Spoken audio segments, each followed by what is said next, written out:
A day of Test match cricket. What a game of Test match cricket. Phenomenal. Yeah, I mean, Ashes cricket brings out the best in both England and Australia, and I think we've seen some phenomenal cricket. It's been captivating. The crowd here have been thoroughly entertained. We've had some strange tactics throughout the Test match and some unbelievable performances, none less so than Ben Stokes today, who was truly phenomenal. The true captain's innings, but the truth was you can't rely on one man to win you a Test match. Australia being the better team from 1 to 11 over 2 Test matches now, and that's why they're 2-0 up.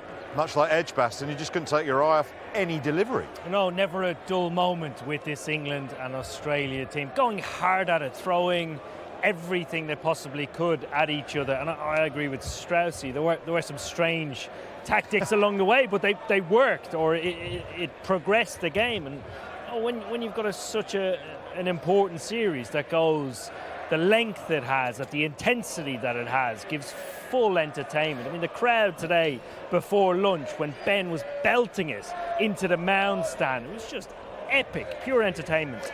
And the crowd when Ricky Ponting was stood with us at the lunch break and what was going on around the ground, you can hear it now. I mean, I have never heard anything like that at Lord's. I asked Eoin that at lunch. I'm coming to you because this was your home ground. Have you known an atmosphere like this at Lord's before? Very strange atmosphere at Lord's. I mean, it's the 5th day, and perhaps people that wouldn't normally come to Lord's have come in today. But, you know, it just shows that the emotions are so high in an Ashes series. It is a zero-sum game.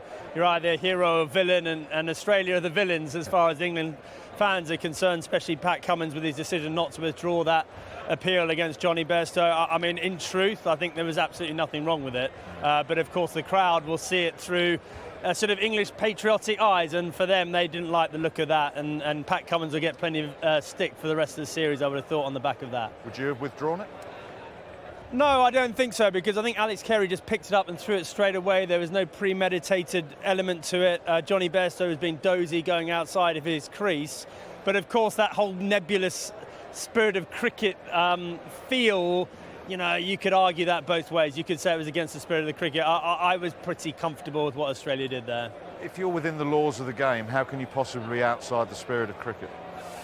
Yeah, that's a question that we could debate all day and all night. I don't see it compromising the spirit of the game. We were watching it on real time on comms with Mark Taylor, and he summed it up pretty well. We managed to get hold of footage, the 2 previous balls that Bairstow faced, and he was just being naive. It was almost like he was batting in his own bubble to a certain extent and not taking in any of the real-time information and the circumstance of what was going on, and it cost him the biggest price, his wicket. Well, as the guys upstairs were saying, we shouldn't remember this Test match just for the controversy, but we will deal with that in due course. Overall picture, though, that's 2-0 up. Yeah, 2-0 up and thoroughly deserved, quite frankly. England won a very important toss and were completely anonymous with the ball in that first day when the pitch was green and there was a lot of movement.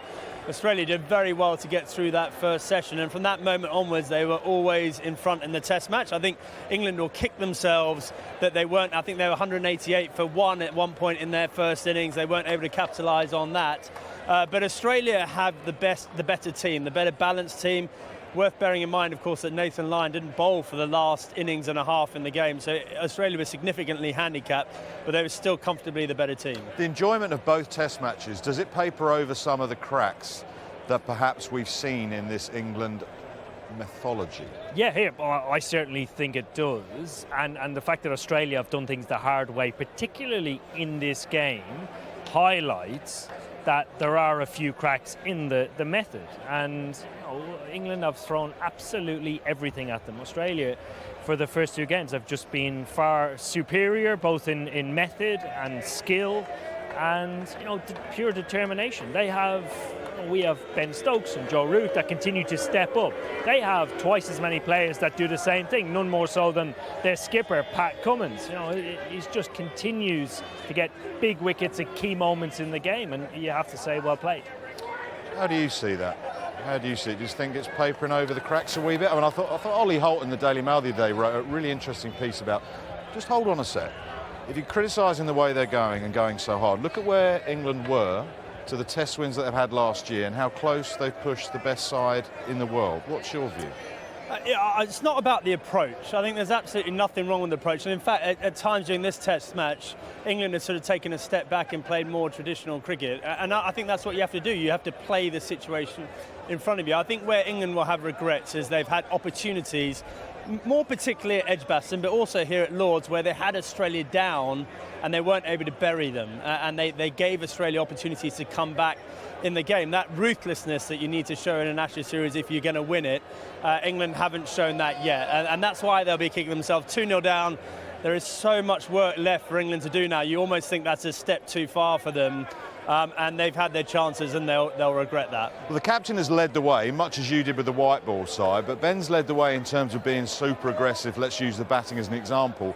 But today, he showed exactly that you can suck it up and then just accelerate when you need to. I mean, it was an extraordinary innings. It truly was one of the great Ashes or even Test match innings, and he just keeps getting better in the biggest games. You know, it's almost like the more he demands of himself, the better he gets as a player. But you know, the great players of any generation recognise situations where they can either take the game away from you or they need to take a bit of a sting out of the game. And he's done that.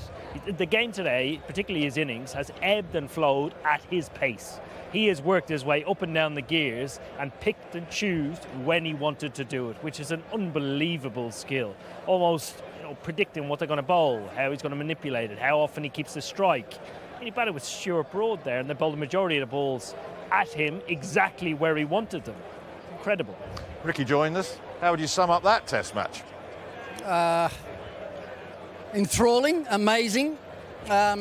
We've all talked about never seeing Lords like it was today, for good reasons and bad reasons, I guess. But I'll just back. I mean, I've come on the end of that conversation, but I think, you know, cometh the hour, cometh the man again for Ben Stokes. You know, he's almost forced to play that way today. When Bairstow gets out, he knows he's got Broad coming in. He's forced to play that way, but he does it.